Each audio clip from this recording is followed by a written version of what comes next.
Hey, if you look up Jim's Art Studio, they have this beautiful Ukrainian sunflower. It's absolutely worth checking out. All the profits are going to go to help Ukrainian charity, so please check it out. It'll be great. All the links will be below in the description and probably here in the picture. But yeah, go help them out. Ukrainians are going through hell right now. This organized chaos video is brought to you by Jim's Art Studio. Jim's Art Studio is an online store that allows access to prints that you can use for most anything, obviously as just a picture, or as a wallpaper, or as a bookmark, or anything you can think of. You can find Jim's Art Studio at etsy.com/shop/Jim's Art Studio. This video is also brought to you by viewers like you. Thank you.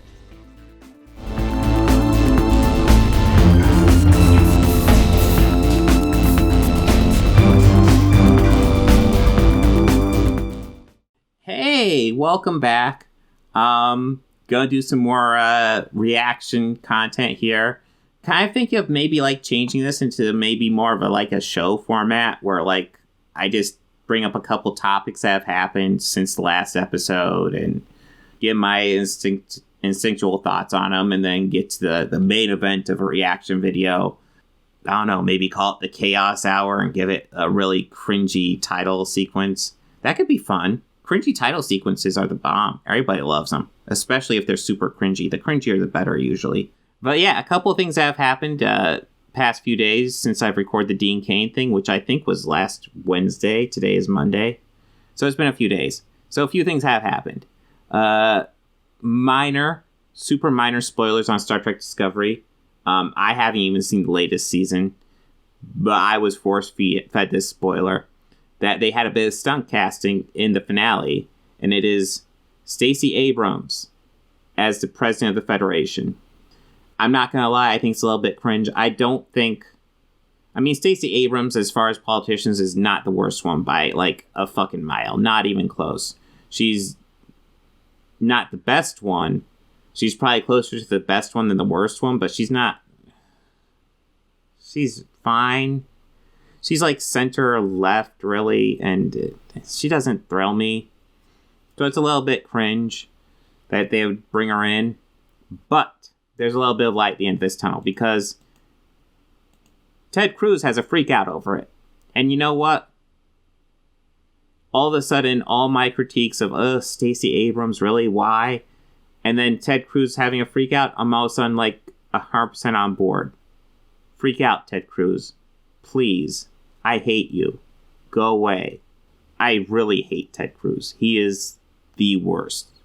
As far as politicians, the worst ones, he might be pretty close to the fucking bottom. He is the absolute worst. But something else happened. A former politician, I should say, who was actually trying to do some real good for the Russian people. Arnold Schwarzenegger released this video, and it's going viral, thankfully. And I highly encourage, if you haven't sat down and watched this video, go watch it. Don't watch reactions to it. I'm not going to do a reaction to it because I don't want you to watch my reaction. I want you to go watch the actual video because it's a fantastic video, and whatever you can do to help the algorithm with that is great, because just get it out there. This video is kind of designed to reach out to Russian soldiers and Russian people of power to say, hey, this war is bad. Do what you can to mitigate it or stop it. If it ends up saving one life, I would say it's 100% success at that point. I know it's maybe asking a bit much for just a video, but it's a great video. It's Arnold heartfelt reaching out to the Russian people. Fun fact about this video. There is a President of Russia Twitter account. It follows 22 people, and Arnold is actually one of them. So hopefully he's able to reach out to the Russian people with this video. And even if you're not Russian, it's worth checking out because it's actually a really interesting video. He does a great job with it. It's a great story. He talks about his own family ties to the Nazi party and stuff like that. It's really interesting. It's really good. It's really well done. Probably one of Arnold's best performances, to be honest. He really does a good job with it. Now, something I've kind of been thinking I would do, since I'm kind of maybe making this more of a show before we get to the main event, is I'm going to go ahead and spotlight a comment. It might be a comment that helps lead into the episode, or it might just be a comment that I really like. Now, this one's going to be a lead-in. This is a comment from Nate Gar. He said, also, I really enjoy your channel, as well as Nando V Movies. There is room enough on YouTube for both critiquing media as is and engaging in changing aspects of media as a vehicle for exploring other ideas. And I want to say I 100% agree.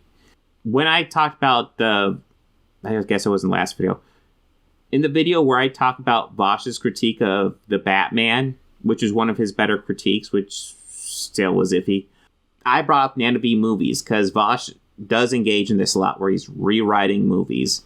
And that's Nando V Movies' big things. And I said that's not critiquing a movie, that's rewriting a movie.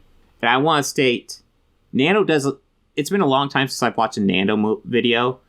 And he does, if I remember correctly, do a little bit of critiquing at the beginning of his videos. But it's mostly rewriting. It's kind of like fan fiction. And I don't want to say like fan fiction is like a derogatory way. Because he actually does really good fan fiction. And fan fiction actually covers a whole gamut of quality. There's like bad fan fiction and good fan fiction. There's not, it's not like, fan fiction bad. There's lots of good fan fiction. It just, you might have to weed through bad stuff. And Nando, I think, is super creative with his stuff. What I've seen of his, I like. I think he's really creative. What he does is super creative. Most of it isn't critique, but that's not necessarily bad. There, like the comment says, there's room for your standard critiques, and there's more of room for rewriting stuff. And I appreciate Nando and what he does. I do. So if what I said in that Vosh video comes off as a slight against him, it was not intended at all. Nando, I think, is super creative. He goes and he watches the movie or the series, and then he comes up with an alternate take on it, which is cool.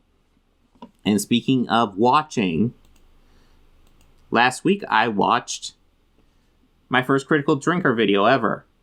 And it was his Batman review. And I thought it was decent. Like I said, there was a couple moments I thought were cringe, and there was a couple moments I thought were genuinely funny. I thought he did all right. It was hit and miss, but overall it was good. I gave him a subscribe in that video. You can see it in the video itself. And then he releases his new video, Miss Marvel, How Not to Build a Hero. Now, in case you're wondering, Miss Marvel is a Disney Plus TV series that hasn't been released yet. It probably hasn't even been completed yet. They just have a trailer for it. And he is apparently judging it all before it was released. Now, maybe he got an early copy, but there's no way he's going to get a copy this early that's not behind an NDA. And if you want to keep on getting early copies, you better follow that NDA. And also if you don't want to get sued. So I'm going to assume he probably didn't violate the NDA to do this video, where it's clearly implied he's judging the whole series. So what my personal theory is that Critical Drinker is a time traveler. That's the most logical answer here. He is a time traveler. He saw this series ahead of time, and now he knows what this series is, and he can tell you. Because, if you time travel, you're not going to be behind an NDA. So maybe, yeah. That seems most logical, right? It's not just going to be a cringe video where he's predicting stuff, even though we haven't actually seen it and we don't actually know, right? Sure. So we're going to check out this thing, because this sounds rough. We'll see how it goes. So I think it's fair to say that Marvel haven't exactly distinguished themselves when it comes to their TV shows on Disney+. Fun though it was watching them methodically destroy, degrade and humiliate characters like Wanda. They'll never know what you sacrificed for them. Falcon. You've got to do better, Senator. You've got to step up. Okay, yeah, I'm not with him here. I think the Disney Plus shows have been pretty good. And Loki.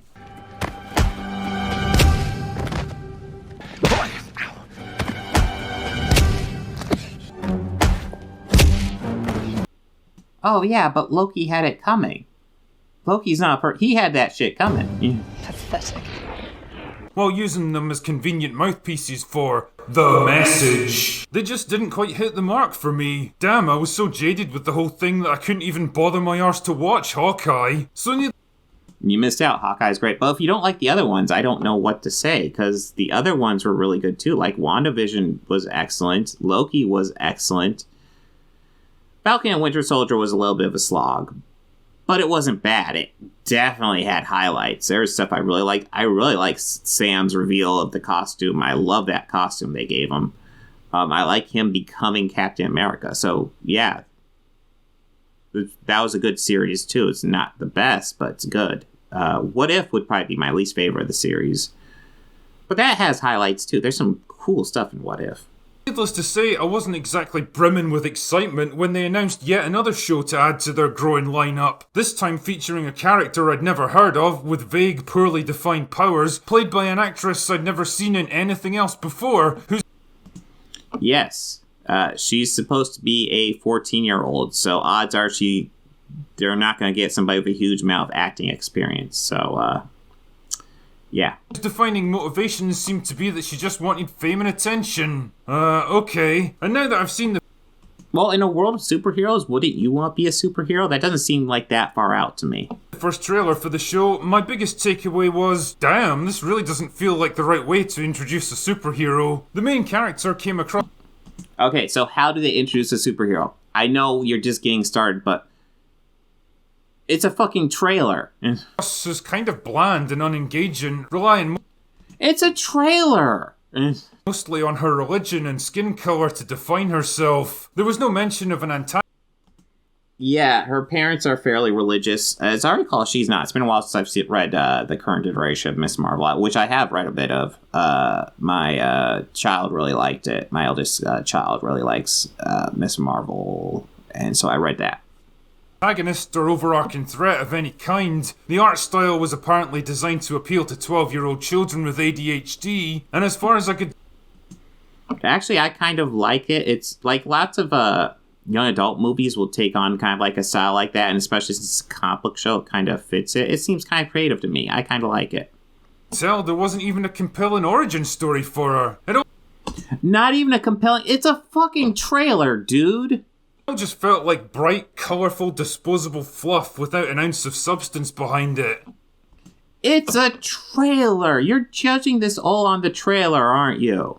What the fuck? When the series comes out, and if it's like this, you can do that. This is a trailer. But hey, never let it be said that the drinker goes into things with a closed mind. So rather than just embark on another big rant about how Ms. Marvel clearly sucks and it's doomed to fail, I thought it might be interesting to break it down a little bit and offer some positive, constructive suggestions on how to do it better. Because as we all know, Marvel wants all of us to do better. So, first things first, let's get the basics out of the way. As far as I could tell, for any superhero to function properly, they need 4 main things. 1. A compelling origin story. 2. Unique, clearly defined powers and abilities. 3. An internal struggle. 4. An external threat. For an example of all of these, let's take a quick look at Tony Stark. His origin story is that he's an arms dealer. Isn't that like every movie ever? Like, period?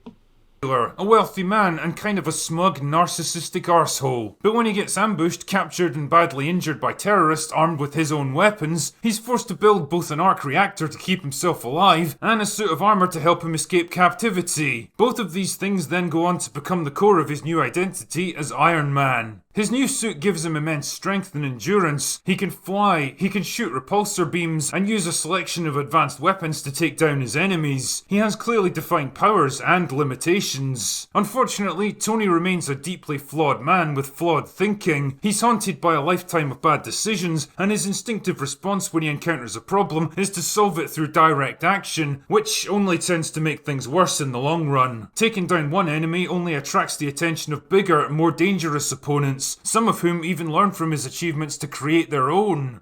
Trying to rid the world of weapons? You gave it its best one ever! Overall, he's a pretty well-developed, well-written hero, which is probably why he's so popular even today. Now, let's consider Ms. Marvel. Well, I think...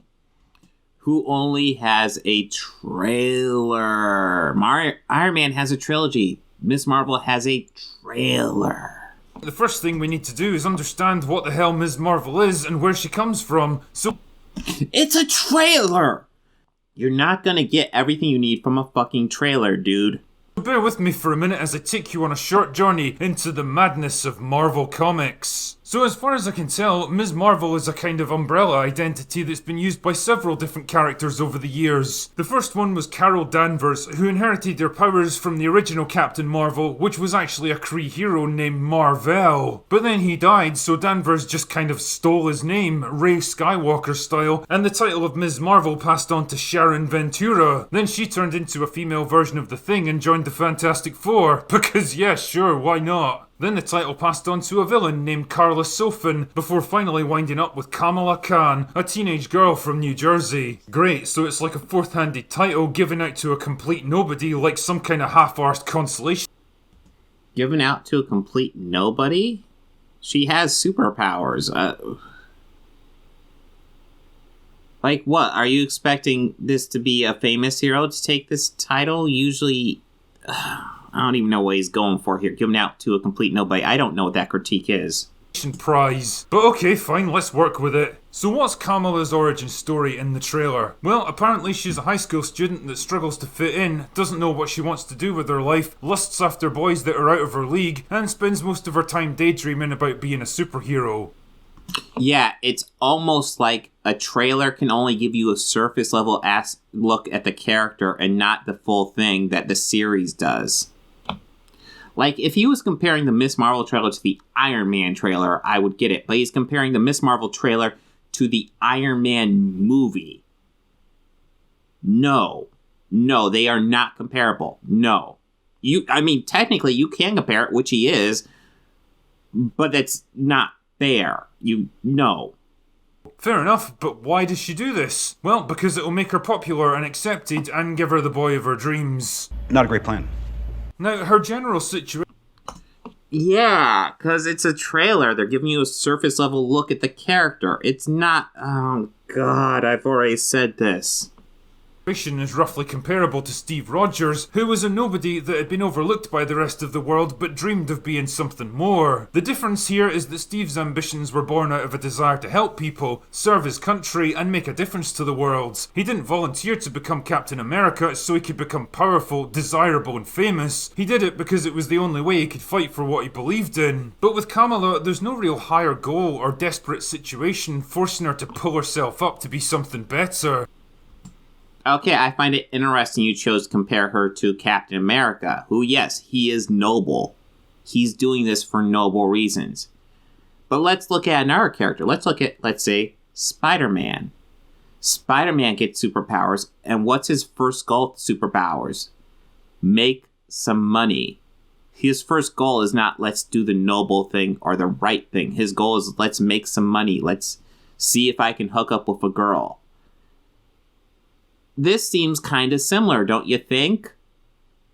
Her origin is one of envy, jealousy, avarice, and self-serving ambition. Just fame for fame's sake.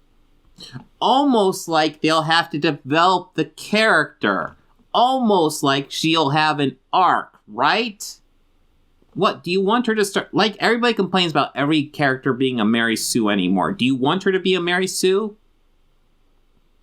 It's the same kind of mentality that makes millions of vacuous, untalented kids flock to TikTok, or even worse, YouTube. Not wrong. All desperately trying to catch that wave of fame and success, because the terrifying prospect that their lives might not be anything particularly special is like sunlight to a fucking ginger person. It's not like she's even getting bullied or harassed at school to give more context to this. That would at least have given her some kind of motivation to escape to something better. But her life already seems perfectly fine. She has a reasonable group of friends, decent social skills, and she even gets invited to house parties. I mean, probably the worst thing that happens to her is that some random girl pronounces her name wrong. Kamala. Damn, man, you should try going to school in Scotland. It's a trailer. He's judging the entire series on 2 minutes of trailer footage. I can't believe this is a thing. He's spending 10 minutes talking about this. Now I'm going to spend probably at least 15 to 20 just annoyed at it. If there wasn't at least one stab in a day, we considered it an epic win. And any teacher that dressed like this wouldn't have lasted 5 minutes. So what about her powers? Well, she seems to inherit them by putting on a magical bangle that she finds in her attic. And well, that's it. She's a superhero now. She didn't have to lose anything in return for these powers, and we haven't seen it. We don't know.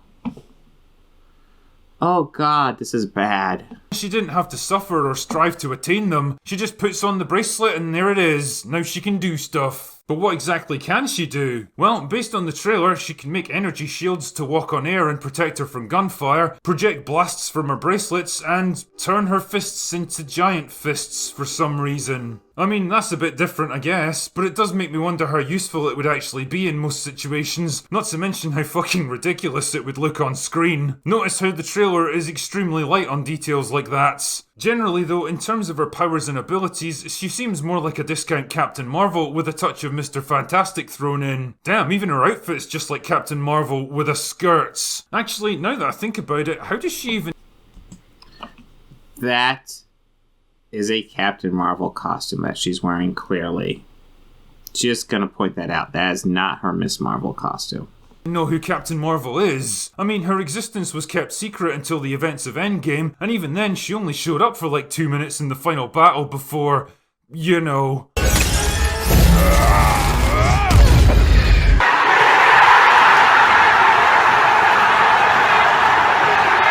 Nah, who cares? These are just details. So that's her origin and her powers taken care of, but what about internal conflicts? What's Kamala wrestling with deep... It's a trailer, man. I sound so redundant, but you're judging a whole series on a trailer. No. Down. What's her biggest fear, weakness, insecurity, or flaw that really defines who she is as a person? Well... It's not really the brown girls from Jersey City who save the world. Kamala... What's wrong with that? What was wrong with that? Number one, it's a trailer. That is not all we're gonna get. And number two, what was wrong with that? Seriously. Why would they, Kamala's conflict isn't about who she is, it's what she is. It's the identity that she was born into. She's insecure because people like her don't typically get to be superheroes. No shit, neither do drunken Scottish guys in their late 30s with deep-seated regrets about how they've wasted their lives. But you know what I do? I cope with it. My way. I don't know what your point is. Do you think she should take up a drinking habit? Is this parody? The point I'm making here is that this isn't a particularly compelling conflict for a character to have, because there isn't really a conflict in the first place. All there is insecurity. And it's a shame because the foundation of an interesting idea is right there in front of you. Like, imagine if her religion expressly forbids her from using her powers to help others, forcing her to make the difficult decision about whether to stick with her cultural tradition or go against it and do... That'd be a weird thing. She's a Muslim. Her parents are pretty strict Muslims, as I remember. I don't believe she particularly is. That'd be a weird religion. The religion is you can't use your superpowers to help people. What? What she knows to be right. Maybe she'd have to sacrifice her family's love and acceptance to serve a higher calling. You know, the kind of self-sacrifice that heroes are known for. That would make for a pretty interesting internal conflict, giving us a real insight into the kind of person that she is. But nah, this stuff is nothing but incidental detail. It could be anything really, because it's not relevant to the story. It generates no particular conflict, so it offers no real storytelling potential. And I can't say I'm surprised on this one, to be honest. There seems to be a real trend with female superheroes, especially Marvel ones, not of overcoming their failings and striving to become better people through hardship and sacrifice, but rather of letting go of their insecurities and accepting themselves for who they are. Basically, they're already awesome and all they need to do is realize it. Not a great plan. And it's the same with the external. So, you're complaining that she's not perfect at the beginning, but then at the end, you're complaining because she hasn't had an arc. This is the problem with judging the entire... Like, if you want to review the trailer, but you're judging the entire series based on a trailer. We don't have the whole thing. Oh, God, this is bad. External threats for Ms. Marvel. Ideally, a superhero should have a worthy villain that acts as a kind of mirror image It's a trailer! of themselves, someone that can challenge and test them in some way, maybe offer an opposing worldview to their own. Ideally, a villain should be just as dangerous, capable and memorable as the hero, because when you get right down to it, a hero is only as strong as the villain that they overcome. But here, there's nothing much, apart from some vague implication that the government might be after her. Oh no, It's a trailer, man. bunch of regular old humans with guns. What a terrifying challenge for a superhero. All this stuff does is highlight what a wasted opportunity this trailer feels like, and how it was basically the exact wrong way to introduce a new hero. It doesn't achieve any of the 4 major objectives for a superhero story, and instead of getting me pumped up with anticipation for a compelling new idea, it leaves me feeling even less interested in Ms. Marvel than I was before. Okay, I feel like the narrative of this video changed, because it felt like before he was judging the whole series based on a trailer. Now all of a sudden he's changing his rhetoric to just be talking about the trailer. I mean, he was comparing this trailer to the entire Iron Man movie. The entirety of that movie to this trailer. And now it feels like he's trying to switch gears because he realized, oh god, he went off the beaten path. I mean, don't get me wrong, the show itself might turn out to be the best thing ever made. I don't fucking know, and I don't have a crystal ball for stuff like this. I'm just gonna judge it based on this trailer, and then in the past couple seconds pretend like I'm not judging the entire series based on this trailer. Got it. But if the whole point of a trailer is to sell you on a new movie or show, then I guess I'm not entirely clear on what the point of Ms. Marvel even is. Anyway, that's all I've got for today. Go away now. Oh. That was bad. It really felt like in the end he was backpedaling quite a bit. Like, oh crap, I just realized I'm judging this whole goddamn TV series based on a trailer. So maybe I should put in a couple lines to kind of protect myself and say, hey, I'm actually just talking about the trailer.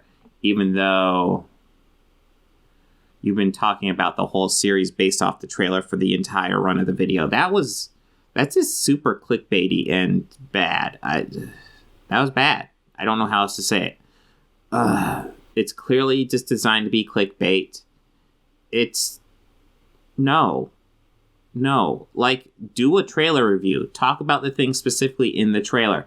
Don't be like, hey, here's an entire movie, and we're going to compare this entire movie to this trailer, and be like, this is why this trailer sucks. Because a trailer and a movie are 2 different things.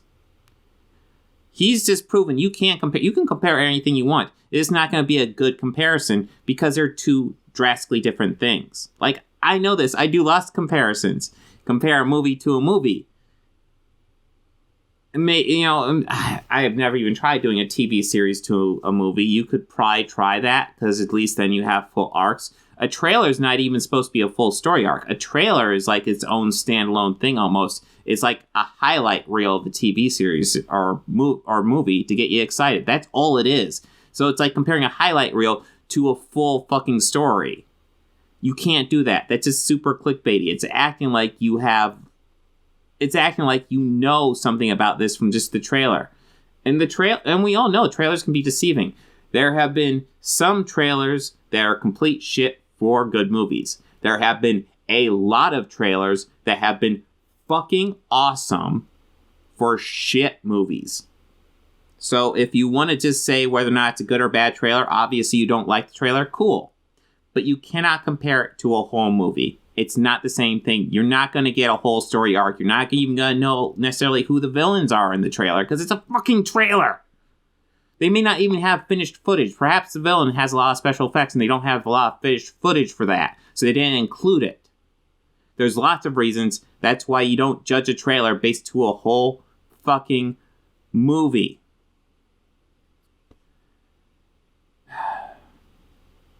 That was bad.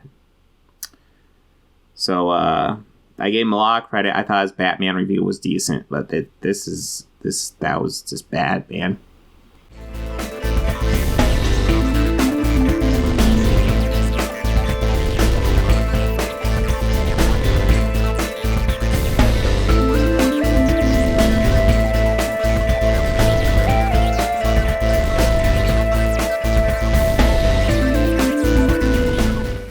They think order and chaos are somehow opposites and try to control what won't be.